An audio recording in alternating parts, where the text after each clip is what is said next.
এক গ্রামে বাস করত মাহমুদুল হাসান নামে এক বুদ্ধিমান ছেলে। সবার সাথে তার ব্যবহার ছিল মিষ্টি আর মন ছিল অগাধ সাহসে ভরা। একদিন গ্রামের বাইরে জঙ্গলে খেলতে গিয়ে সে খুঁজে পায় এক ঝকঝকে কালো পাথর। পাথরটায় লেখা ছিল, যে সত্যবাদী, সাহসী আর দয়ালু, সেই পাবে এর আসল শক্তি।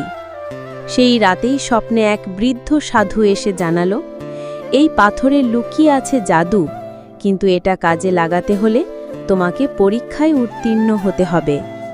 পরদিন গ্রামের পাশে নদীর পানি শুকিয়ে গেল। সবাই চিন্তিত। মাহমুদুল হাসান একা রওনা হলো পাহাড়ের দিকে। সেখানে সে 3টা দানবের ধাঁধার মুখোমুখি হয়।